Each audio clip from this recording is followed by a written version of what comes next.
I'm a software developer by background, but I'm also a professional Scrum trainer and Microsoft MVP in DevOps.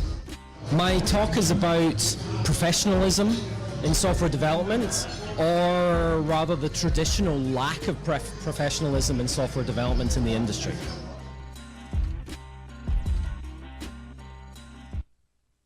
Well, I was going to introduce myself, but apparently it's been done for me. Can we see that? There we go. So like I said, I'm a professional Scrum trainer with Scrum.org, but I've been working in the software industry for about 17 years. 30 if you count when I started programming from. Yeah, I think most of us probably started pretty young. I work a lot with Microsoft as an MVP, but also with Scrum mostly now, which is a lot more interesting because it's about people. It's not about DevOps, it's not about Agile, it's about people. People drive how we deliver software, how we do things, and what happens there.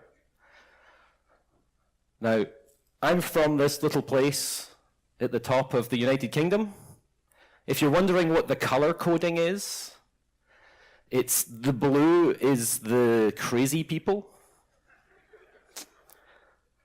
who want to do something a little bit like this. I think that's their plan. I'm hoping that I have a backup plan. This is, I think, my backup plan. So hopefully next year, I'll still be able to come over without having to get a visa, maybe? I don't know. That could be interesting. But I do have to get a lot of visas anyway, so it might not make a difference, because I work for customers in a variety of places. I seem to, for some reason, end up with very few customers in the UK. Most of my customers are other places, which means I end up spending most of my time in the year on planes, which is kind of fun, but it works. So what I want to ask you is whether you believe you're a professional software developer or an amateur software developer. Is your team a professional team or an amateur team? What does that mean? Because most teams that think of themselves as professional software teams are really amateurs. We're not building good software. What do our customers expect? Our customers expect that we will not deliver on time, it will not be on budget, and it will not be what they asked for. Does that sound like professionals? For me, a professional software team is one that creates working software on a regular cadence that meets your customer's need. That's really important. But we tend to do that maybe sometimes, maybe all the times, maybe partially. So why is this Scrum Agile thing not working? DevOps is the new term. But DevOps is a response to our lack of ability to move towards agility, to actually deliver the gap that we've found. So what did we start with? Well, we started with some rules. If we treat software development as a game, we want to at least follow the rules. Whatever rule book you pick, I'm a Scrum guy, so I'm going to pick the Scrum Guide. That's my rule book. So my rule book looks something like this. I'm sure you're all familiar with that. We have a number of roles in Scrum that are about accountability, making sure we have the right people making the right decisions. We had a product owner, accountable and responsible for value. How many of you guys have a product owner on your team? Okay. How many of them think they are doing a good job at amortizing the value in the product? Okay, there were one hand went up. Do you maybe have an absentee product owner? that maybe doesn't care as much? Do they turn up at the sprint review? If they don't turn up at the sprint review, why should you? Yeah, they're the ones wanting the product, wanting the value. What about overcommitment? Overcommitting to your customers, whether that be the product owner or external customers. What does that do to your developers? Because usually they get the negative consequences. What about if your PO is not looking after the things that they're supposed to be doing? You might have one, they're there, but they're not looking at the market. They're not looking at what's the most important thing to build next. Maybe they have their own agenda. Well, then they're unaccountable. They're not being held to account for the purpose of their existence. It's really common. So while we have these rules, we're not really following them. You guys have the telephone game? Where you, question, what's the telephone game? It's when you get a line of people, you whisper something in one person's ear and they whisper it all the way down the chain. What's the result at the end? Does it look like what was given at the start? So what happens when you do that with your requirements? When you have a customer talking to a sales guy, talking to a business analyst, talking to a product owner, talking to a development team. Maybe with more in between. It doesn't work. Do you have Scrum Masters? Maybe you are Scrum Masters. Yes, you don't get to put your hand up if you are one, because you then don't have one. You are one. But are they doing the thing that they're supposed to be doing? Or are they just a project manager who was given the title of Scrum Master? So while we had these rules, even if we followed them, we didn't get the value we were expecting. I'm sure there are many of you out there that consider yourself to be following the rules of Scrum. That's fair. There's very few rules, so we can be doing it pretty easily. But Scrum's not this magic thing that can help us solve problems. It's just a rule book. Because most teams try to do Scrum and then, didn't really work out. So we're kind of still amateurs. Even if we're following the rules, that doesn't help us win at the game. We're not going to win. We're not professionals. So we started to focus on engineering standards and engineering practices. We called it DevOps. A new watchword that management can grab onto and mess up just as badly as they messed up implementing Agile. So we have these engineering, what are these engineering standards? Well, there's a bunch of things that we know we need to do in order to be successful. We probably do some of them, maybe we do some of them badly, but even if you've got user telemetry from your application, does the people that are responsible for amortizing value actually look at that telemetry and use it in their application? So maybe that's not the only thing we need. But while we strive for DevOps, what still happens quite often is we deploy to production straight from a developer's machine. I've been in many teams recently where, yes, we're doing DevOps, yes, we're doing Agile, because Agile and DevOps means we just deploy from our desktop to production. So people's understanding of these terms is very different. And if you're not getting the feedback, you're going to be wrong. Most decisions that organizations make or have made in the past are based on gut feel. What does our gut tell us? That's how managers make their choices. Is that a good thing to base their choices on? Would you be happy if your doctor based their choices of how you should be treated on just their gut feel? No, we want them to collect evidence. We want them to assess that evidence and diagnose us. Same as we want to do for software. What happens if you have no quality bar? You guys have a fixed quality bar that you hold every single thing you create to. Because otherwise, how do people know what they're looking at? I'm looking at something you guys just built. How do I know how good it is, what the quality level is? Because we can hide that. What happens when you put developers under pressure to deliver? What do we cut? Quality. Absolutely, because it's hidden. You can't see it as a user. Well, you can generally feel it once you've been using the product for a while.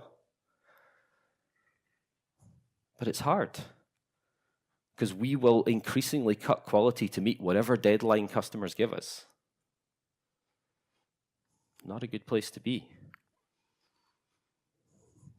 What happens when ops isn't part of your team? Yeah? You just throw it over the wall, deploy it to production. I've seen some horrific things. I've seen thousands of hours of QA needed to validate a production environment once you've deployed it, manual QA. And people do it time and time and time again, expecting a different result. I'm pretty sure there's a word for that. Insanity. Yeah. So what's DevOps now? Is it another unicorn? I think it's kind of like Git merge. We thought we were wanting to do this magical DevOps thing, but what we kind of ended up with was a little bit of a mess. So we're still amateurs. We're not professionals yet, because we're not putting it all together. We're not giving it the credence that it needs to have. We're not following it for the betterment of what we're trying to do. We want to have happy customers. We want to have happy employees. But we're continuously working against them, making decisions from business to product owner all the way down through our organization that aren't beneficial to our customers because it's easier for us. Should you write tests or just ship it? Well, it's going to hurt. We don't have values and principles. How many times have you told your boss that no, you cannot build that thing because it's not the right thing to do? Anybody? I have. They got the guy next to me to build it, but I didn't have to build it. I didn't have to write an algorithm that made up people's email addresses so they could spam the crap out of them. Because I thought it was wrong. We need values. Hopefully all of the values that I have up here are things that you believe that you should have rather than not want. We need courage. We need courage as a product owner to say no to our customers. It has to be okay to say no. You can't build everything. You can't build everything for all of your customers. We have to be able to say no. The development team need the courage to say, we can't take that backlog item off the backlog. We don't understand it. We do not understand it enough to go build it. Without courage, we just take it. Courage can be cultural. There are many cultures where it's negative to say no to anything. You can't say no, you can't do that. But cultures can change. There's cultures like that inside of organizations as well as in the geopolitical world. We need to make those changes so that we have courage in what we do. It'd be nice if we could focus. Is it nice or is it a necessity? I would say it's a necessity for us to be able to focus on the work that we're doing. How do you do good work if you don't focus on it? So is it the right thing to work on those 5 different things at once today? No. Is it right for your product owner to come down and change what it is you're working on a daily basis? Well, they're not really a product owner then, they're just a manager. You might have 5 different authority figures within your organization that all want different things, and there's only a few developers. How do you manage that? You need focus. How many of you have ever opened up either one of your team members' calendars or your own calendar and looked for a clear block of at least 4 hours of time that you can focus on delivering something of value? It doesn't matter if you're a developer or a tester or whatever else you might be. Do you have that clear block of time for focus? Because we generally don't start things that we don't think we can finish. So then it gets delayed. We need that focus. If you work with teams, open their calendar, see if they've actually got those blocks of time. If they don't, move those things out the way. What about commitment? What's the commitment we don't want? We don't want commitment to deliver everything that's in the backlog. We don't want commitment to deliver everything that came into the sprint. We don't want that commitment. Why? Quality will suffer. Because if you're under pressure, those things take longer, you'll suffer. But we need commitment by the development team to deliver working software. That's where we started. We want working software. That means quantity of software is less important than it working. So development team commits to delivering working software. That would be nice. Can you guys say at the end of every iteration that you do that you have working software that you could possibly ship to production? Or do you just think you do and then you ship it and not quite there?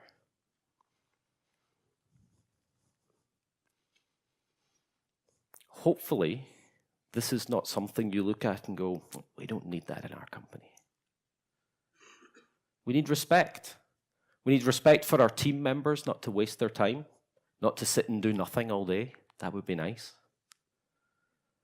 We need respect of the product owner, that they've got a hard job too and are making decisions based on what order things need to be done. But the organization that you work in needs to also respect your product owner's decision. If there's no respect, what have we got?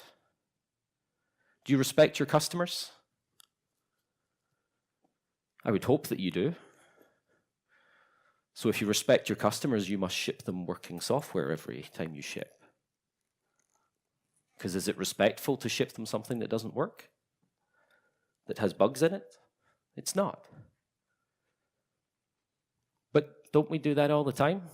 I know I have done in the past. Luckily, I don't have to build software anymore. So I can kind of escape that one. What about openness? We want to know what's going on. We need to make decisions based on facts, not just on our gut feel. And for that, we need to understand what is going on.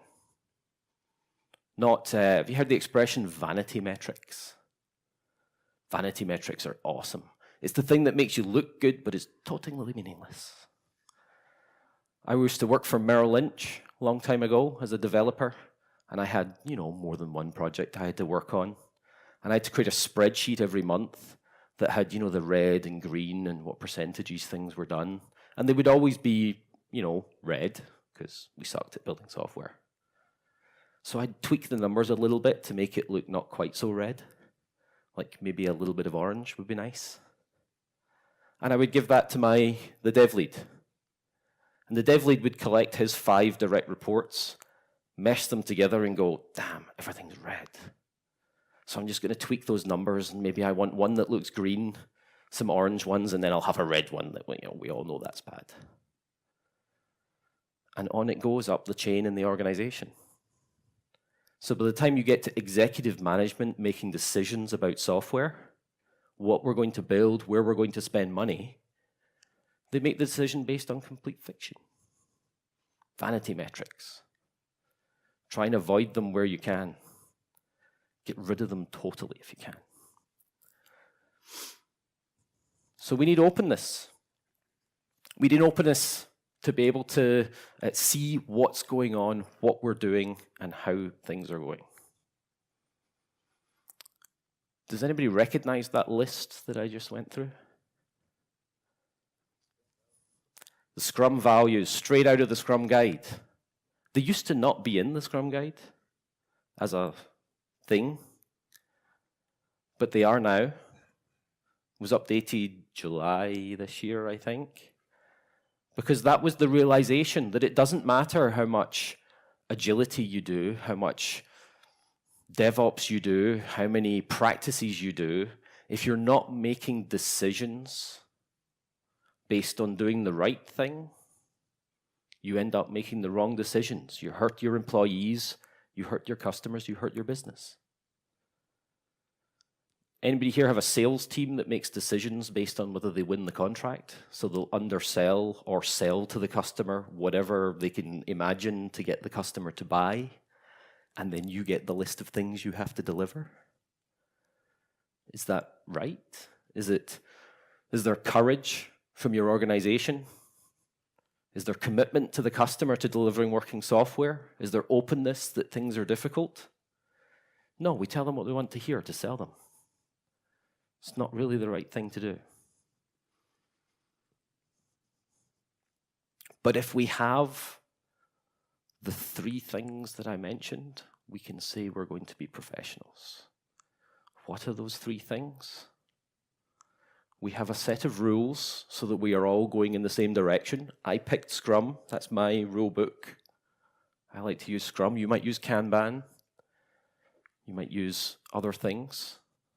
So we've got a set of rules. We need technical excellence in whatever it is we're doing. We need to strive to do it the best, so we don't have bugs, so that we're able to ship software quickly. And then to guide us, to help us make the right decisions, we need values and principles. If we have all of those things together, we should be doing pretty well.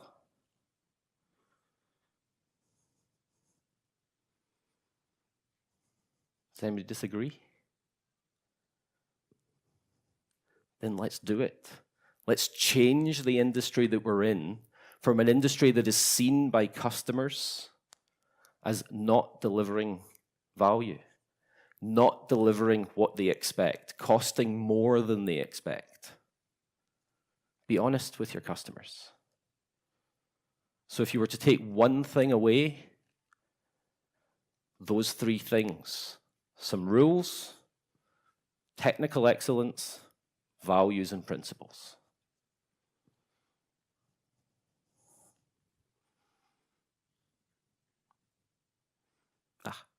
See, I broke that. I always do that. Do the wrong thing. So, thank you very much for listening.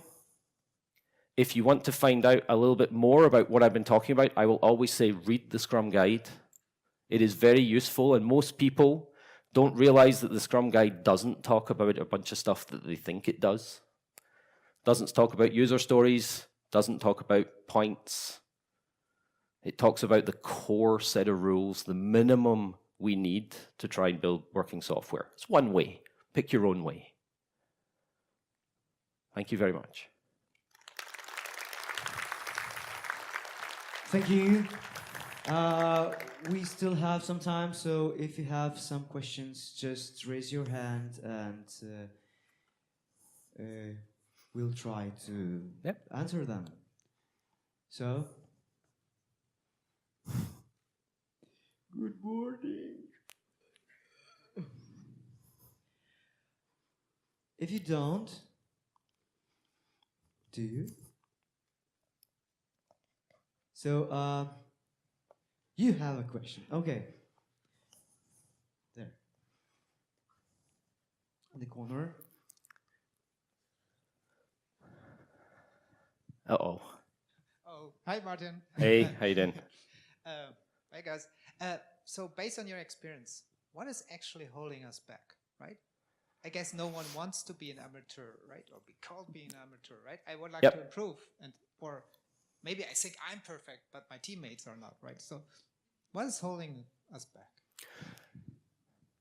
The cause of what's holding us back? Organizations. Organizational culture is the way we do things in our organization, and your organization has molded itself into a shape, a culture that produces your current results. So changing it's really difficult. Even if you buy, a lot of big companies, they buy a startup or an agile enterprise, they bring it into their organization, but because it's smaller, they get absorbed into the culture that already exists in the large organization, because it's really hard to change. So company culture is the thing that you're going to butt up against most, and that's where you want to tackle. You're going to need top-down executive level support in order to do that in your organization. You cannot do it without it. We tried a little bit with Agile, but they didn't really buy into it. They just wanted you to go make it happen. We're doing it now with DevOps, but they don't really buy in to the changes that you have to make organization-wide. They just want you to go make it happen.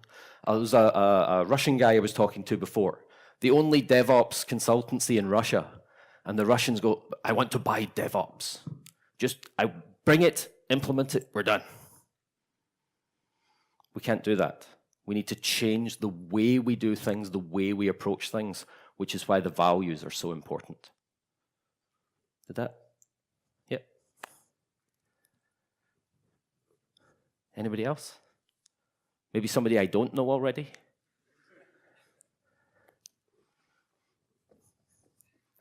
That was me trying to get here this morning.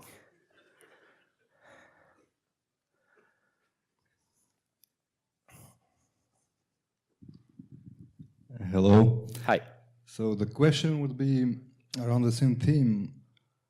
How do I get management buy-in into those values? How we can tell them that, the courage, the openness, the transparency to our clients will bring us more money. Yeah, that's what they think about. P&L.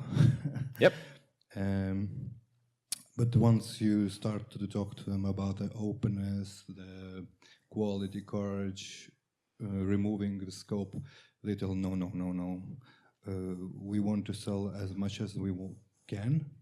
Yep. And we don't want to de-scope things. But how, in your personal experience, you must have done some organizational changes. What is the process of changing the mindset of business managers? It's long and slow. I've got no magic unicorns for that one.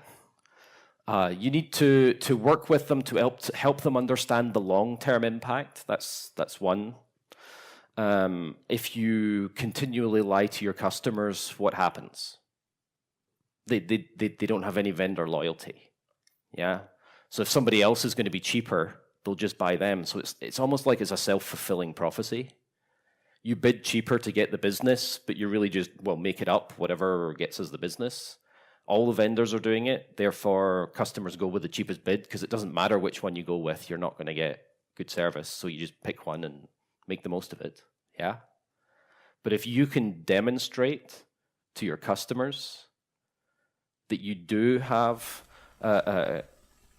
quality, courage, respect, openness for them, they'll come back to you. So you get a lot more repeat business, and you can build up your business from there. But it's very, very difficult to make that change at the high level, because many executives look at the short-term economic goal, not the long-term strategic goal. So talking about strategy, long-term strategy with your executive management is a good way forward, because then they start thinking about those things. But it's very difficult. You should read the Lean Enterprise. It's pretty good. A lot of my customers are getting a lot of mileage out of that, at least in starting to change mindsets inside the organization. But there's not one way forward. It's different for your organizational culture. Yeah, so it's a bad answer, but you have to figure out inside your own organization what makes sense. But there are a lot of tools out there to help you. Yeah? I don't think I answered your question, but I managed to hand wave around it quite a lot. I can give you my number. Where's my... I'll come and help you out. Yeah. Yeah, your talk. What time's your talk? 2:45. There you go.